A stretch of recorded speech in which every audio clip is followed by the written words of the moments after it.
Good morning. Good to have you with us on this Monday. I'm Joe Fryer. And I'm Savannah Sellers. We're going to begin this hour in the Midwest with the aftermath of the deadly flooding that has swept through Indiana.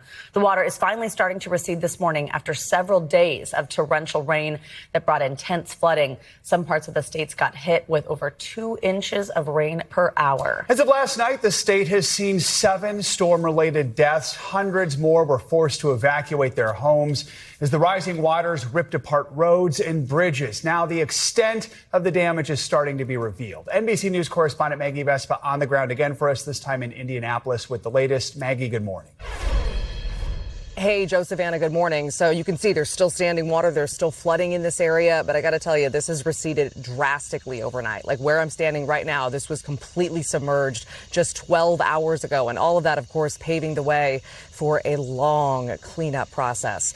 Now, Indiana state officials say this last historic week of storms and flooding took at least 7 lives here in the state. And we've seen firsthand it just left a stunning path of destruction, swallowing entire neighborhoods in Indianapolis, wiping out a bridge in nearby Carmel, and just destroying homes. Our team witnessing countless rescues by boat. First responders even ordering residents out of a nearby apartment complex on Sunday after floods destroyed the road around it. It follows a week's worth of storms that turned deadly across multiple states. Among the victims here in Indiana, 19-year-old Matthew Morey. Family confirms that search crews found his body in the raging Mississinawa River on Saturday, days after the incoming Purdue freshman, who was just days away from starting his freshman year, jumped off a bridge with friends. Family believed they just wanted to go swimming and underestimated the current. Now, President Trump over the weekend green-lighting FEMA aid for people here in Indiana. We've talked to a lot of people across the state who didn't have flood insurance and their homes were flooded. Among those who did have that insurance, some of them telling us they've now realized it doesn't cover a lot of their possessions. So suffice it to say that government aid is definitely needed here. Joe, Savannah. No doubt, Maggie Vespa, thank you. Well, in Hawaii, Hurricane Lala battered Maui and the Big Island over the weekend. It's since been downgraded to a tropical storm. Now, despite the fact that it never made landfall, Lala's hurricane force winds toppled trees and blocked roads. The storm even dumped 3 feet of rain in some spots over the weekend. NBC News national correspondent Morgan Chesky is in Hawaii with the latest. Lala's damage coming into focus after lashing Hawaii's Big Island. The eye of the storm passing 30 miles off the island's southern coast, dumping feet of rain and hitting coastal areas with dangerously high surf. Teams rescued a woman from a tree after a flash flood swept her home away. Video shows floodwaters surging in front of this house. Hawaii National Guard saving 2 paramedics trapped inside their own truck. Taking down the sign. Before it, too, was washed away. The trash can's moving. All that water wreaking havoc island-wide. Dude. From a drenching that felt nonstop. There's rushing water, there's debris, and there's boulders on the road, and it's dark. Oh my God. The storm so strong, the current washed out this road, taking down trees with it. In Hilo, water churning under this bridge, and drone video capturing roads completely submerged. The highest rainfall total from this storm, more than 42 inches along the Big Island's northeast coast. Winds there reaching more than 70 miles an hour, ripping roofs off buildings. Lala downgraded to a tropical storm as hundreds of thousands go without power. Just south of Hilo in Mountain View, Wendell Kazi and his family working to clear roads of downed trees. What were you telling the grandkids as this one moved in? Yeah, they kept asking, is this the storm? Is this the storm? Yes, but trying to keep it so that it's not so scary. After losing their home to Hurricane Iniki in 1992, the family grateful to have survived a rare second Hawaiian hurricane. In the meantime, we're also hearing from state officials who say that there are limited reports of any injuries and no reports of anyone missing. We'll send it back to you. All right, Morgan, thank you. We are tracking the latest on Tropical Storm Lala as it continues to impact the Hawaiian Islands. We've also got more on the ongoing flooding in the Midwest. NBC meteorologist Dylan Dreyer joins us now with the Morning News Now weather. Hey, Dylan. Good morning. Lots of weather going on, so let's focus in the flood watch. And we did have some flash flood warnings in this part of the country, including West Virginia, stretching up into Indiana, over into Illinois. And it's more because of the river flooding. They are at or above flood stage. So the orange dots here where we're seeing some minor flooding off the banks of those rivers. But some areas of red, especially in and around Indianapolis, is where we do have moderate flooding. So low-lying areas close to those rivers still have the threat of some of that flooding. As for severe storms today, there's an area across the upper Midwest and also through the southeast into the Carolinas where we could see large hail and damaging winds as these storms continue to push eastward and kind of pop up around the area. Same goes for tomorrow, too, including Omaha over into Iowa, even just north of Chicago where we could see some of those stronger storms. Additional rainfall about 1 to 2 inches. But again, it doesn't take a lot of rain to exacerbate some of the flooding that we're seeing off those rivers, in especially Indiana. Let's focus on Tropical Storm Lala now. This was the hurricane that just rocked Hawaii. Now most of the wet weather with it and the wind is out over the water. This is going to become less and less of a threat.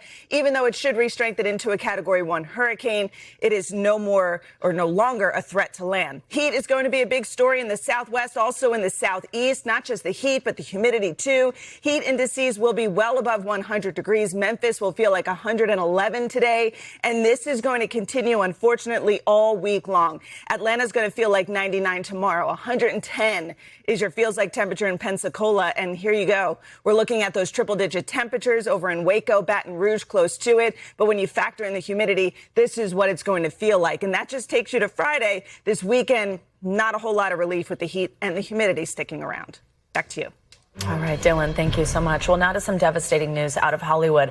Actor Hayden Panettiere, known for her roles in the television shows Heroes and Nashville, has died, according to a statement released by her father. She was 36 years old. In a statement, police in Greenville, South Carolina, said they responded to a call about an unresponsive female yesterday afternoon. EMTs gave her medical assistance, but she was pronounced dead at the scene. Officials said there were no signs of foul play or suspicious circumstances. A cause of death has not been given, and an investigation is ongoing. Panettiere revealed earlier this year that she had struggled with postpartum depression and addiction, which led to her decision to give up custody of her daughter back in 2018. She recently published a memoir called This Is Me, A Reckoning, detailing past relationships and the grief of losing her brother 2 years ago. In a statement, her father, Skip, said, quote, "She was an incredible light and a force of nature who brought immeasurable love and joy to all who knew her and to the millions who watched her on screen." We're thinking of her family at this time. Turning to news out of Washington, President Trump's newly confirmed attorney general appeared on Meet the Press over the weekend, where he faced tough questions about his working relationship with the president. AG Todd Blanche was pressed on whether the Department of Justice would act independently of the White House. Meet the Press moderator Kristen Welker has more. Kristen, good morning. Good morning, Joe and Savannah. This week on Meet the Press, I spoke with President Trump's former personal lawyer and newly sworn-in Attorney General Todd Blanche about whether the Justice Department will maintain its independence under his leadership. Should the president have a voice in individual prosecution decisions at all? Every American has a voice in prosecutions. I mean, we hear from Americans all the time. As a matter of fact, many of our investigations start with an American citizen coming forward and saying they saw something. And so whether President Trump should have a, quote, voice, it depends. Would you take his opinions into consideration when he says, I think this case should be revived? Will you take that into consideration? So hold on. Will I take the President of the United States' view on something into consideration? Yes. Of course. And I hope every attorney general in history would not answer that question differently. Just let's play that out. The President of the United States, the elected President of the United States, says something to me, and I'm supposed to say to you, I would say, nope. I mean, that's not the way it works. Now, the President is extraordinarily, every day he wakes up with one mission, which is making this country better. And as it relates to me, making this country safer. So if he has a view on that, he talks about it on social media. He talks about it when he speaks to the American people. That's certainly something that I listen to. I'm asking in part because we did see this clash play out in his first term. Bill Barr, the Attorney General during President Trump's first term, did push back against President Trump in 2020. As you recall, he told him his election claims were detached from reality. If you were faced with a similar situation, something that you did not think actually met the standard, the legal standard in your mind, would you stand up to the president? I mean, so I will always stand up for what's right. And the president does not expect any of his leaders, including me, to just say yes to him no matter what he says. And so, of course, there's vigorous back and forth with every cabinet member in the president of the United States, which is exactly what President Trump expects. You can see my full interview with Attorney General Blanche at meetthepress.com. You can also get more Meet the Press right here on NBC News Now every weekday at 4 p.m. All right, Kristen, thank you. Well, in political news, while Democrats are focused on winning the midterms, they're already making moves in the next race for the White House. The DNC formally approved the state of South Carolina to once again lead the presidential primary calendar. They also chose 5 other states to follow the Palmetto State in a lineup designed to set up a very different path to the nomination. NBC News political reporter Megan Brand joins us now with that and more. Hey, Megan, so how does this new primary calendar shift the presidential race for Democrats beyond just geography? Hey guys, good morning. So one of the big differences here is the difference in demographics in the state. So the first state to go is South Carolina, and there is a large number of black voters there. And then the second state to go is Nevada, and there's a large number of Latino voters there. And so one of the big differences is that historically, Iowa and New Hampshire are the first 2 nominating states. Both of them are predominantly white states. You can see on your screen that New Hampshire is going third after Nevada, but Iowa has been moved entirely out of that early nominating slew of states there. And so in that sense, it's a big change in terms of demographics moving forward. And so we're going to see a lot of early voting, a lot of early presidential candidates heading to those 6 states, as opposed to the typical states of Iowa and then New Hampshire. And not seeing Iowa on that list is certainly going to be a huge change this year. Megan, let's shift to some foreign policy news. President Trump now says that he's directed the Defense Department to scale down joint military exercises with South Korea. That is a longtime ally. The U.S. has more than 28,000 troops stationed in that country. What more do we know about that decision? Yeah, so President Trump made this announcement in a Truth Social post where he pointed to a couple of reasons. One was what he referred to as his very good relationship with Kim Jong-un, the North Korean dictator. He wrote that these exercises are not only costly, but he wrote that they also send a signal that that is totally inappropriate and hostile to a country that he says, as long as he's been president, has been unthreatening and respectful, referring to North Korea. He also pointed in that Truth Social post to South Korea declining to get involved in that war with Iran. And this announcement came just hours before the exercises between the U.S. and South Korea were supposed to start. And it was a significant post because South Korea is a close ally to the U.S., guys. Megan, let's also talk about the war in Iran and specifically gas prices.